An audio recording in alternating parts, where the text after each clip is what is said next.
എല്ലാവർക്കും സുഖാണെന്ന് വിശ്വസിക്കുന്നു. സംസ്ഥാനത്ത് നാളെയാണ് ക്ഷേമ പെൻഷൻ വിതരണം ആരംഭിക്കും എന്ന് പറഞ്ഞിട്ടുള്ളത്. പെൻഷനുമായി ബന്ധപ്പെട്ട് ഏറ്റവും പുതിയ അറിയിപ്പുകളാണ് ഈ ഒരു വീഡിയോയിൽ നിങ്ങളുമായിട്ട് പങ്കുവെക്കുന്നത്. വീഡിയോയുടെ വിശദാംശങ്ങളിലേക്ക് കടക്കുന്ന മുമ്പ് കൂടുതൽ ആളുകളിലേക്ക് ഇൻഫർമേഷൻ എത്താൻ ഷെയർ ചെയ്യുക, ലൈക്ക് ചെയ്യുക, ഫേസ്ബുക്കിലൂടെ കാണുന്ന ആളുകൾ ഫോളോ ചെയ്യുക. വീഡിയോയുടെ വിശദമായ വിവരങ്ങളിലേക്ക് വരാം. സംസ്ഥാനത്ത് നാളെ മെയ് 25 മുതൽ മെയ് മാസത്തെ ക്ഷേമ പെൻഷൻ വിതരണം ആരംഭിക്കും. ഇതിനുവേണ്ടി 1070 കോടി രൂപ കഴിഞ്ഞ ആഴ്ച മുഖ്യമന്ത്രിയും ധനമന്ത്രിയുമായിട്ടുള്ള വി.ഡി. സതീശൻ അനുവദിച്ചിരുന്നു.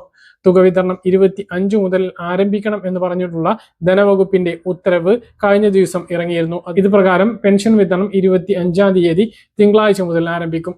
തിങ്കളാഴ്ച വൈകുന്നേരത്തോടു കൂടി ബാങ്ക് അക്കൗണ്ടുകളിലേക്ക് തുക എത്താനാണ് സാധ്യത. അതേസമയം UDF സർക്കാരിന്റെ ആദ്യ കടമെടുപ്പ് 26 ചൊവ്വാഴ്ചയാണ് നടക്കുന്നത്. പെൻഷൻ, ശമ്പളം ഉൾപ്പെടെയുള്ള ആവശ്യങ്ങൾക്ക് വേണ്ടിയിട്ടുള്ള കടമെടുപ്പാണ്. പക്ഷേ ക്ഷേമ പെൻഷന്റെ തുക ഇതിൽ നിന്നാണ് കണ്ടെത്തുന്നത് എങ്കിൽ അതിനുശേഷമായിരിക്കും ക്ഷേമ പെൻഷൻ അക്കൗണ്ടുകളിലേക്ക് എത്തുക. അതേസമയം ദേശാഭിമാനി ഉൾപ്പെടെയുള്ള ഇടതുപക്ഷ മാധ്യമങ്ങളിൽ വന്നിട്ടുള്ള വാർത്ത പ്രകാരം 1800 കോടി രൂപ ക്ഷേമ ആവശ്യങ്ങളുടെ കരുതൽ ധനമായിട്ട് LDF സർക്കാർ കണ്ടുവച്ചിരുന്നു. അത് പ്രകാരമാണ് UDF സർക്കാർ അധികാരത്തിൽ കയറിയത് തൊട്ട് പിറ്റേ ദിവസം തന്നെ പെൻഷൻ പ്രഖ്യാപിക്കാനായതും തുക അനുവദിക്കാനായതും എന്ന അവകാശവാദം ഉന്നയിച്ചിരുന്നു. അങ്ങനെയെങ്കിൽ പെൻഷൻ നാളെ തന്നെ ലഭിക്കാനുള്ള സാധ്യതയുണ്ട്. പക്ഷെ വളരെ പ്രധാനപ്പെട്ട മറ്റൊരു കാര്യം, 1800 കോടി രൂപ കയ്യിൽ കരുതൽ ധനമായി ഉണ്ടായിട്ട് പോലും സ്ത്രീ സുരക്ഷാ പെൻഷൻ അത് വിതരണം ചെയ്യുന്നതിന് കേവലം 300 കോടി രൂപയാണ് വേണ്ടി വന്നത്. അത് ഏപ്രിൽ മാസത്തിൽ വിതരണം ചെയ്തില്ല എന്നുള്ളത് വളരെ വിരോധാഭാസമാണ്. ഇലക്ഷന് മുമ്പ് പിണറായി സർക്കാർ വളരെ കൊട്ടിഘോഷിച്ചു കൊണ്ടുവന്നിട്ടുള്ള പ്രചരണ വിഷയമാക്കിയിട്ടുള്ള വലിയ പദ്ധതിയാണ് സ്ത്രീ സുരക്ഷാ പെൻഷൻ. അത് ഏപ്രിൽ മാസത്തിൽ കൊടുത്തില്ല എന്നുള്ളതാണ്. വെറും 2 മാസം, അത് ഫെബ്രുവരിയിലും മാർച്ചിലും മാത്രമാണ് പിണറായി സർക്കാർ അത് വിതരണം ചെയ്തത്.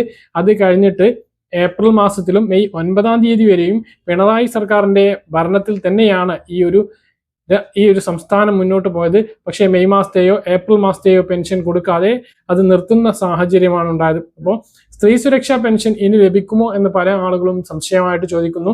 പക്ഷെ അത് ലഭിക്കും എന്നുള്ളത് തന്നെയാണ് ഇപ്പോൾ നമുക്ക് ലഭിക്കുന്നത്. ആ ഒരു പദ്ധതി വീണ്ടും തുടരുന്നതിന് വേണ്ടി തദ്ദേശ വകുപ്പിൽ നടപടികൾ ആരംഭിച്ചിട്ടുണ്ട് എന്നാണ് വിവരം.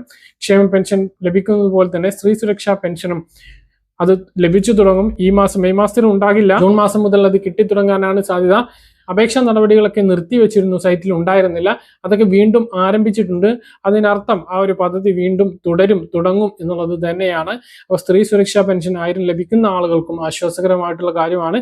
ഈ മാസം ലഭിച്ചിട്ടില്ല എങ്കിൽ പോലും വീണ്ടും ആ ഒരു തുക ലഭിക്കും എന്നുള്ളതാണ് പ്രധാനമായിട്ട് ഓർമ്മിപ്പിക്കാനുള്ളത്. അപ്പോൾ ഇതാണ് പെൻഷൻ വിതരണവുമായി ബന്ധപ്പെട്ട് നിങ്ങളെ അറിയിക്കാനുള്ളത്. നാളെ തന്നെ പെൻഷൻ വിതരണം തുടങ്ങുകയാണ് എങ്കിൽ വൈകുന്നേരത്തോടു കൂടിയായിരിക്കും പെൻഷൻ എത്തുക. ചൊവ്വാഴ്ചയ്ക്കായിട്ട് കൂടുതൽ ആളുകളിലേക്ക് പെൻഷൻ എത്തിച്ചേരുന്നതാണ്. അത് കഴിഞ്ഞ് കയ്യിൽ പെൻഷൻ വിതരണം ബുധൻ, വ്യാഴം ദിവസങ്ങളിൽ സംസ്ഥാനത്ത് പൊതു അവധിയാണ്. അതിനുശേഷമായിരിക്കും ട്രഷറി മുഖാന്തരം ആ ഒരു തുക കയ്യിലേക്ക് എത്താനുള്ള സാധ്യതയുള്ളത്. ചൊവ്വാഴ്ച തന്നെ ട്രഷറിയിലൂടെ ഈ ഒരു പണം സർവീസ് സഹകരണ സംഘങ്ങളിലേക്ക് എത്തുകയാണ് എങ്കിൽ തുക വിതരണം നേരത്തെ ഉണ്ടാകും. ഇല്ല എങ്കിൽ വെള്ളിയാഴ്ചയ്ക്ക് ശേഷം കയ്യിൽ പെൻഷൻ വിതരണം പ്രതീക്ഷിച്ചാൽ മതി എന്നുള്ളതും ഓർമ്മിപ്പിക്കുകയാണ്. കയ്യിൽ പെൻഷൻ വിതരണത്തിന് താമസമുണ്ട്, കാരണം ബക്രീദ് അവധികളാണ് ബുധൻ, വ്യാഴം ദിവസങ്ങളിലായിട്ടുള്ളത്. അപ്പോൾ ഇതാണ് പെൻഷൻ വിതരണവുമായി ബന്ധപ്പെട്ട് നിങ്ങളെ അറിയിക്കാനുള്ളത്. പറഞ്ഞ കാര്യങ്ങൾ കൃത്യമായിട്ട് മനസ്സിലാണെന്ന് കരുതുന്നു. ഇതുപോലുള്ള ഇൻഫർമേഷൻ ലഭിക്കാൻ ചാനൽ സബ്സ്ക്രൈബ് ചെയ്യുക, ബെൽ ഐക്കൺ എനേബിൾ ചെയ്ത് നോക്കുക. മറ്റൊരു വീഡിയോയുമായി നമുക്ക് വീണ്ടും കാണാം. ദൂരേക്കും ബൈ.